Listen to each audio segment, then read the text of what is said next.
Francis Lawrence didn't hold back. In a candid sit-down, the director behind some of the most iconic moments in the Hunger Games franchise finally revealed the truth about casting Rachel Zegler in the Ballad of Songbirds and Snakes, and it was far from the fairy tale story her PR team would have liked us to believe. From the outside, Zegler seemed like the perfect choice. Young, talented, a rising star fresh off a Spielberg film. They say all you have to do to make your wish come true is let it echo, echo, echo, echo. But behind the scenes, the truth was messier. Ballad. Lot messier. According to Lawrence, what unfolded during pre-production wasn't just hesitation. It bordered on diva behavior before filming even began. The kind of behavior that directors in Hollywood don't forget. Fans assumed Rachel jumped at the chance to star in a globally loved franchise. But Lawrence's version?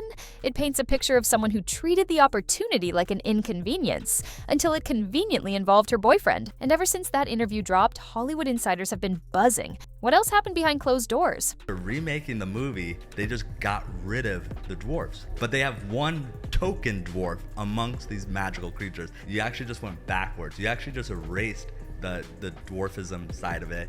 The disability, like we're a disability group, you just erase that whole. Why did Lawrence choose now, of all times, to lift the curtain on the chaos? And more importantly, was Zegler ever truly the right fit for the franchise? As more details leak out, it's becoming painfully clear. Casting Rachel may have been one of the riskiest decisions Hunger Games ever made. But the first red flag? It started before cameras even rolled. It should have been a dream role. But Rachel Zegler, the new Disney boss babe, who is Rachel Zegler, the inverse of. She almost walked away from the Hunger Games before it even began. And the reason? Not artistic concerns, not scheduling conflicts. According to Francis Lawrence, Zegler said no, flat out. Turned it down, because she didn't want to be away from her boyfriend for too long. That's right, the lead in one of the most beloved franchises of all time. And Zegler treated it like a weekend trip she didn't feel like taking. Lawrence was reportedly stunned. Here was a golden opportunity. There's a big focus on her love story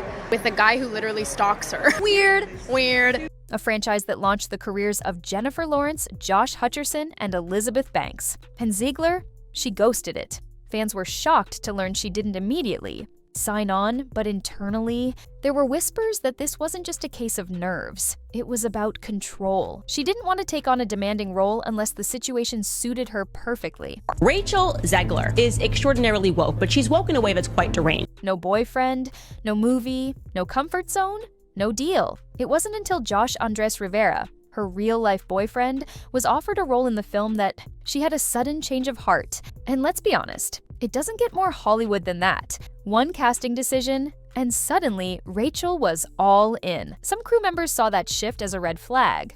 I sat through the whole thing. This was really bad. It was extremely leftist on every political dimension. Racial politics, sexual politics, class politics, regime politics. Its narrative was cowardly. It was just awful. One moment she's walking away from the project, and the next, she's front and center, acting like Lucy Gray was her dream role from the beginning. Behind the scenes, the switch-up raised eyebrows. Was this really about the story, or just about keeping her relationship intact? Francis Lawrence, always diplomatic in public, didn't say it outright, but the tone in his interview was clear. Zegler wasn't chosen because she lived and breathed the character.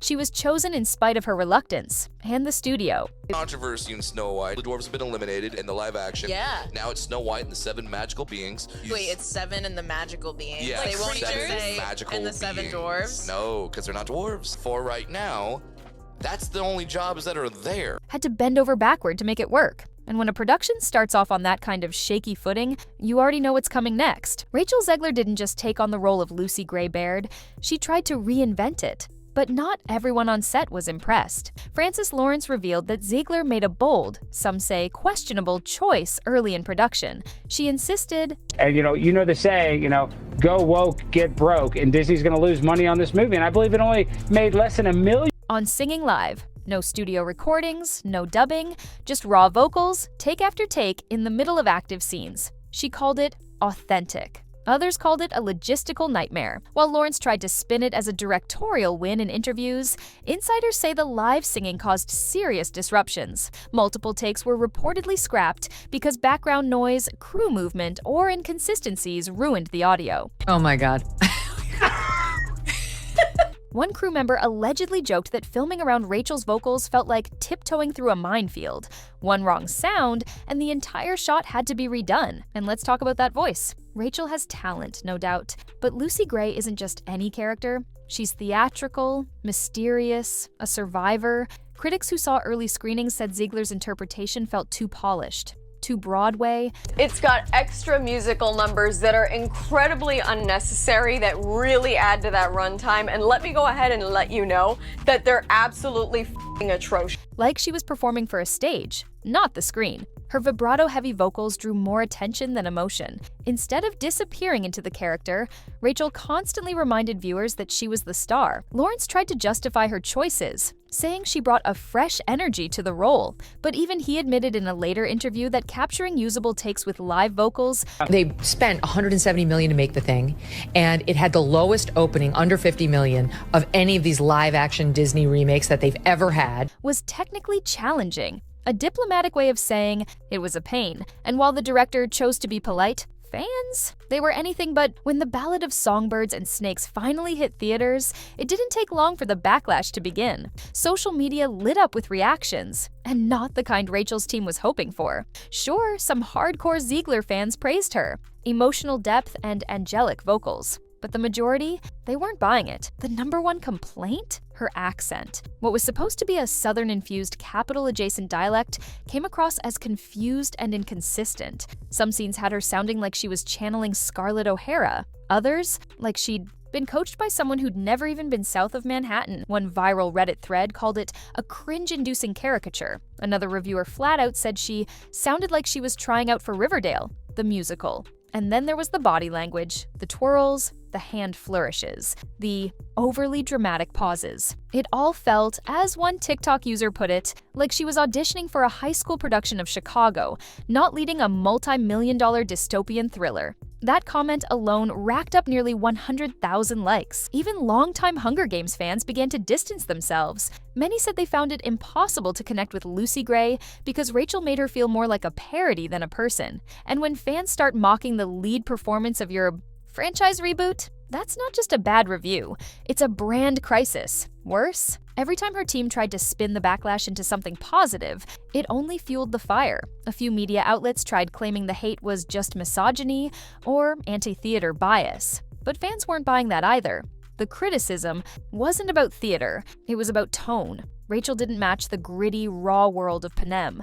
She clashed with it, and for a franchise built on survival, rebellion, and realism, that clash was impossible to ignore. But this wasn't just a case of creative misalignment, because the more Rachel spoke off camera, the worse things got. Just when critics thought the backlash might fade, Rachel Zegler managed to pour gasoline on her own reputation, and she didn't even need a script this time. During the Hunger Games press tour, Zegler couldn't help but bring up her next high-profile project, Disney's live-action Snow White remake. But instead of generating excitement, her comments created an online firestorm. In multiple interviews, Zegler didn't just express a modern take on the classic, she practically shredded the original to pieces. She called the 1937 film weird, dismissed Prince Charming as a stalker, and said Snow White would no longer be saved by a man. But it wasn't just the words, it was the tone, arrogant, smug, as if she was doing the world a favor by rewriting a beloved fairy tale from the ground up.